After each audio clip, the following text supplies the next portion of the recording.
बहुप्रतीक्षित असं दिल्लीचं मुख्यमंत्रीपद अखेर आज संध्याकाळी जाहीर झालेलं आहे। महिला मुख्यमंत्र्याच्या रूपाने रेखा गुप्ता या आता दिल्लीच्या मुख्यमंत्री असतील। महिलांचं मतदान यावेळेला दिल्लीच्या विधानसभेच्या निवडणुकीमध्ये भारतीय जनता पक्षाला जोरदार झालं होतं आणि त्यामुळे रेखा गुप्ता यांची निवड करण्यात आलेली आहे असं समजलं जातं। आणि या निमित्ताने भारतीय जनता पक्षाने संपूर्ण देशभरात आता जिथे महिला मुख्यमंत्री त्यांचा कुठेच नाही, त्यामुळे रेखा गुप्ता यांच्या रूपाने महिला सक्षमीकरण, महिला सबलीकरण केलेलं आहे असं म्हणायला हरकत नाही। त्यामुळे हा व्हिडिओ संपूर्ण बघा, शेवटपर्यंत बघा।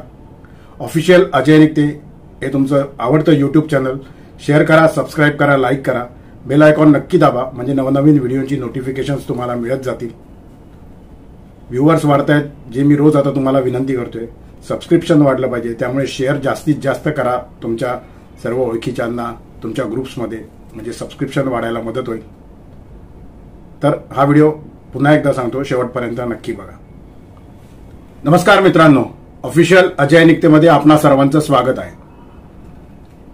दिल्ली विधानसभेच्या निवडणुका झाल्या, त्यांचे निकाल लागले आणि आज तब्बल 11 दिवसांनी, म्हणजे जे महाराष्ट्रात झालं, हरियाणात झालं, राजस्थानमध्ये झालं, तेच दिल्लीमध्येही 8 दिवसापेक्षा जास्त दिवस घेतल्यानंतर आज 11 दिवसांनी दिल्लीचा मुख्यमंत्री पदाचा चेहरा भारतीय जनता पक्षाने जाहीर केलेला आहे आणि तो महिला चेहरा दिलेला आहे भारतीय जनता पक्षाने रेखा गुप्ता यांच्या रूपाने। परवेश शर्मा यांचं नाव फार जोरदारपणे चाललं होतं, ज्यांनी अरविंद केजरीवाल यांचा पराभव केला, पण परवेश शर्मा यांच्या ऐवजी मध्यमवर्गीय कुटुंबातनं आलेल्या आणि मध्यमवर्गीय मतदारसंघातनं शालिमार बागमधनं रेखा गुप्ता निवडून आलेल्या आहेत, पदवीधर आहेत।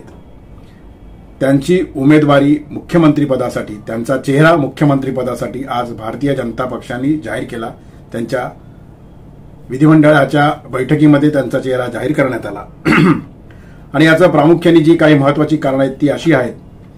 यावेळेच्या निवडणुकीमध्ये, दिल्लीच्या विधानसभेच्या निवडणुकीमध्ये भारतीय जनता पक्षाला तब्बल 60.92% इतकं जोरदार मतदान महिलांचं झालं होतं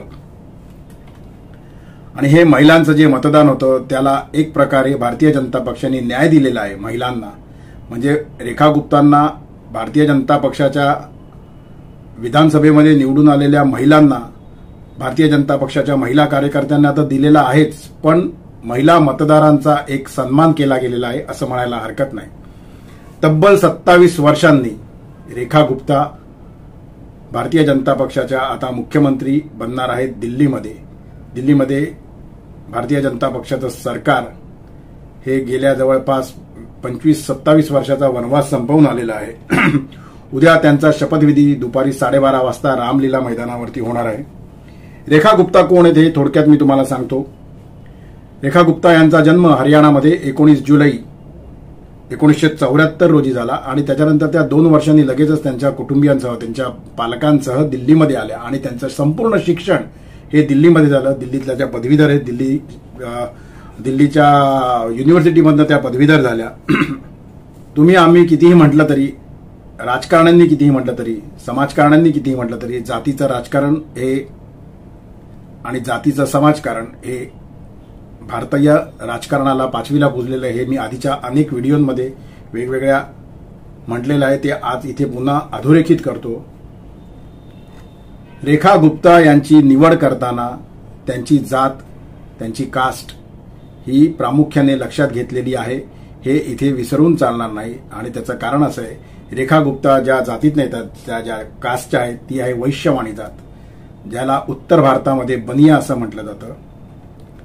त्यांचा मतदार हा दिल्लीमध्ये 8% आहे, पण येणाऱ्या ज्या निवडणुका आहेत 1.5-2 वर्षांनी पंजाबमधल्या आणि बिहारमधल्या, तिथे हे राजकीय गणित, जातीचं समीकरण अत्यंत महत्वाचं मानलं जातं। आणि त्याच जोडीला असं म्हटलं जातं की परवेश वर्मा यांनी अरविंद केजरीवालांना हरवलं होतं। त्यांचा जो जाट समाज आहे त्यांना देखील उपमुख्यमंत्री पदाची माळ त्यांच्या गळ्यात उद्या परवा पडेल असं म्हटलं जात आहे। माफ करा। रेखा गुप्ता या विद्यार्थी चळवळीतनं पुढे आलेल्या कार्यकर्त्या म्हणा किंवा नेत्या म्हणा आहेत. अखिल भारतीय विद्यार्थी परिषदेच्या त्या जनरल सेक्रेटरी होत्या. अखिल भारतीय विद्यार्थी परिषदेमध्ये त्या जनरल सेक्रेटरी पदाचं कार्य त्यांनी केल्यानंतर त्यांना अध्यक्ष प्रेसिडेंट बनवण्यात आलं. त्याचप्रमाणे दिल्ली युनिव्हर्सिटी स्टुडंट युनियनच्या देखील त्या जनरल सेक्रेटरी आणखीन प्रेसिडेंट होत्या. त्यांनी तिथे विद्यार्थी चळवळीमध्ये खूप मोठं काम केलेलं आहे. आणि सर्वात महत्त्वाचं म्हणजे त्या 2 टर्म दिल्लीमध्ये नगरसेविका म्हणून काम करत होत्या आणि राष्ट्रीय स्वयंसेवक संघाचा अत्यंत विश्वासू असं रेखा गुप्ता यांची ओळख आहे. आरएसएसने जे गेले 3.5 महिने दिल्लीमध्ये काम केलं होतं त्याचा परिणाम दिल्ली विधानसभेमध्ये भारतीय जनता पक्षाला निवडून येण्यामध्ये जो झाला त्याचप्रमाणे महिला वर्गामध्ये दिल्ली विधानसभेच्या केवळ त्यांचाच मतदारसंघ नाही रेखा गुप्ता यांचा शालिमार बाग, तर इतर काही मतदारसंघांमध्ये जिथे महिलांचं प्रमाण मोठ्या प्रमाणावरती मतदानाचं होतं तिथे देखील रेखा गुप्ता यांनी खूप मोठ्या प्रमाणात आरएसएसच्या बरोबरीने काम केलेलं होतं. आणि त्यामुळेच आरएसएसचे जे सरकार आहेत अरुण कुमार ज्यांच्याकडे दिल्लीची जबाबदारी होती त्यांच्या शब्दाला आणि त्यांच्या ज्याला म्हणता येईल की नागपूरचा जो शब्द आहे रेशीमबागेतला जो आरएसएसचा शब्द आहे तो प्रमाण मानला गेला आणि रेखा गुप्ता यांची निवड आज दिल्ली विधानसभेमध्ये मुख्यमंत्री म्हणून भारतीय जनता पक्षाने केली. मी मगाशीच म्हटल्याप्रमाणे रेखा गुप्ता या शालिमार बागेतनं निवडून आल्या. त्यांनी आपच्या ज्या उमेदवार होत्या त्यांना जवळपास 30,000 मतांनी हरवलेलं आहे. रेखा गुप्ता यांना या विधानसभेच्या निवडणुकीमध्ये तब्बल 68,200 मतं मिळाली होती, तर आपच्या त्या बिदारी कुमारी होत्या त्यांना 38,605 मतं मिळाली होती. आणि ज्यांचं नाव मुख्यमंत्री म्हणून मीडियानी माध्यमांनी आणखीन इतर ठिकाणी इतर राजकीय पक्षांनी राजकीय विश्लेषकांनी देखील जोरदारपणे चालवलं होतं त्या परवेश वर्मा यांना 4,089 मतांच्या मताधिक्याने विजय मिळवला होता त्यांनी अरविंद केजरीवाल यांच्यावरती.